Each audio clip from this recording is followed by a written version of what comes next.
Welcome back to Skillify.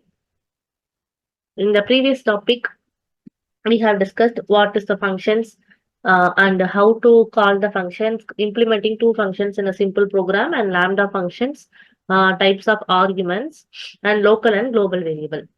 Today we are entering into a next concept, which is OOPS. What is OOPS? OOPS is nothing but it is a method of structuring a program. How to structure a specific program? Method of structuring a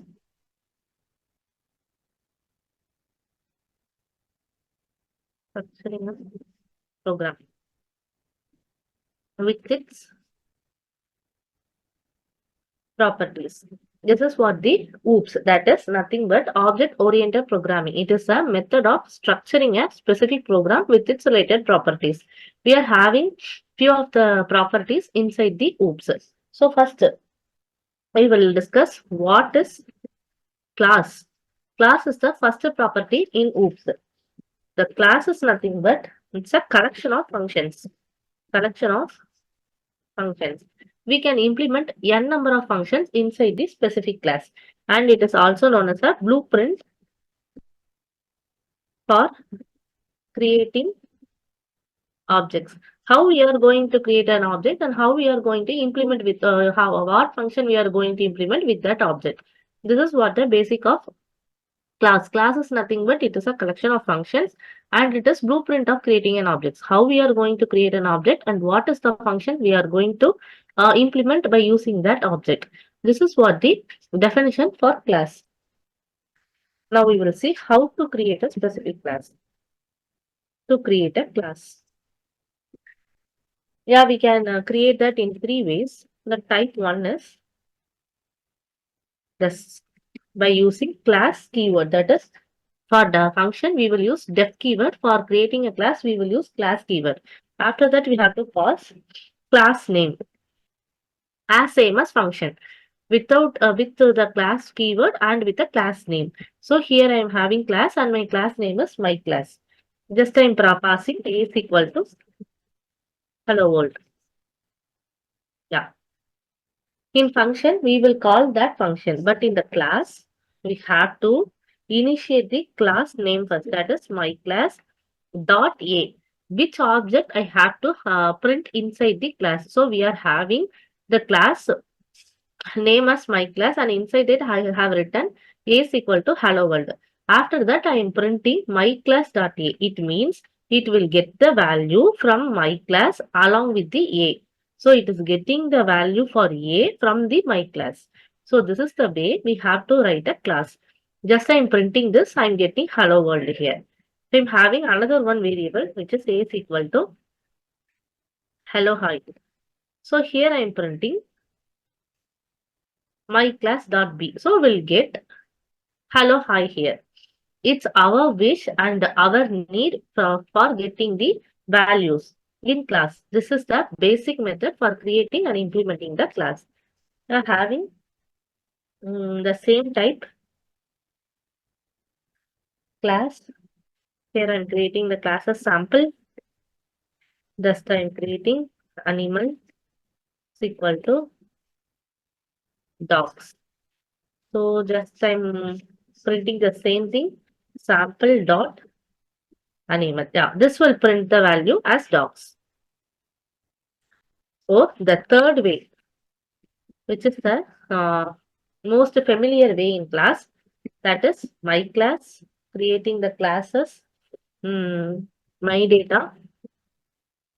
Inside that, I'm having some values, a is equal to um, equal to skillify. So after that, we are creating one object to get the class. So just I'm creating obj is equal to my data. By this way, we can call this class. That is, first I'm writing the class along with this class name. After that, I'm giving the definition. That is, what are the functions we need to run inside the class. After that, I'm just creating one object and storing the class name inside that object. And in the final statement, that is print statement, I'm just getting obj dot a. So it will print welcome to Skillify. Yeah, we can pass multiple values here. Equal to learning platform. So if I'm running this code, welcome to Skillify. Again, I'm printing some other values, that is print obj dot b. So it will print both welcome to Skillify and it's a learning platform. This is the way, this is the familiar way, that is, this is the main way we have to use for creating the class and implementing the class. So we are entering into a loop, OOPS concept, that is object-oriented programming. It is nothing but method of structuring a program with its specific properties. The first property we are going to discuss is class. It is a class is nothing but the collection of functions we can implement n number of functions inside the specific class. So it is a blueprint for creating an object. That is, what is the object, how we have to create it, and what is the use of that object. What are all the functions we are going to implement with that object. So to create a class, we are having specific types. So the type 1 is just I'm creating the class along with the class name. Inside that, I'm giving some values. I'm just getting the value by using its class name itself. This is the type 1. And in the type 3, I have created some values and I'm creating one object to call the specific class. After that, by using that object, I'm just getting the values for A and B. These are all the ways we can call and implement the class. So the next thing is function inside the class. Yeah, we'll see how to implement a specific function inside the class. For that, we have to create a class first.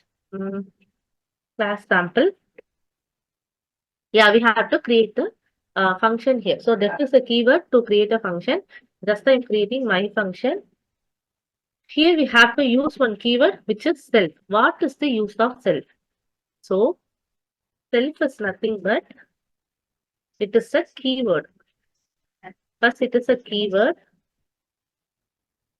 It is used to access the values and attributes of the another class.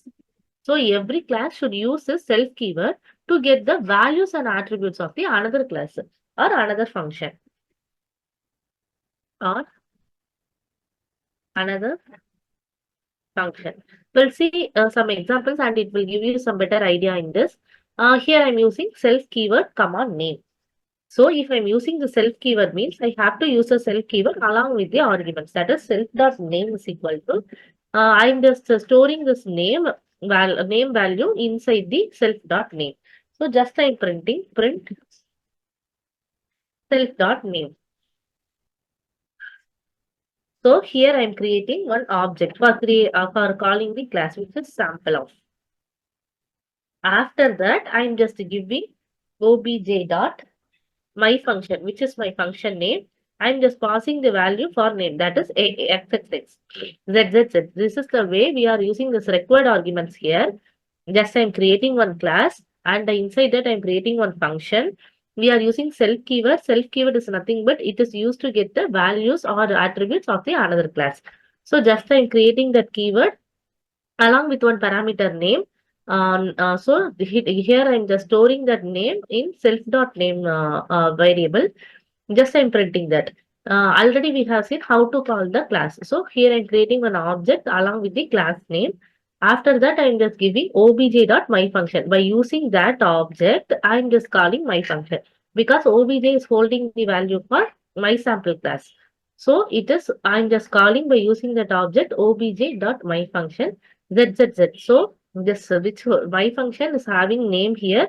So the zzz value will get stored in the argument name. So while running this code, we will get the value zzz. So this is the way we have to use the self keyword inside this specific function.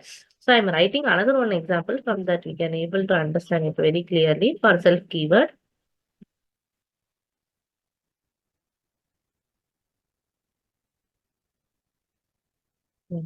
Here I'm writing another one function, my data.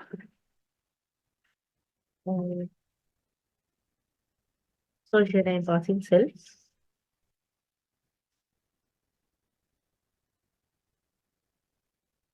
comma age.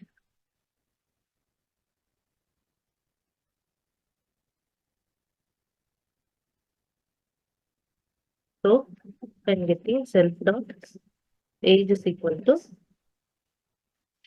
age. Just I'm printing self dot age here. So this is the function my data, which is inside the class sample. So I'm created one already. We have created one object. Just I'm printing obj dot my data of I'm just passing the value as 23. So while running this code, we will get ZZZ and 23. By using the, we will see some major examples by using some default functions in class to get the better idea in self. Just in today's class, we have discussed what is the use of the self keyword and how to work with that. So here we are using one function inside the class, and we have seen how to implement that function along with the class. In the next example, I have created two functions inside the same class, and I have called the functions by using required arguments. This is the basics of classes, how to create the classes and functions, and we'll see what are all the default functions in class in the next class.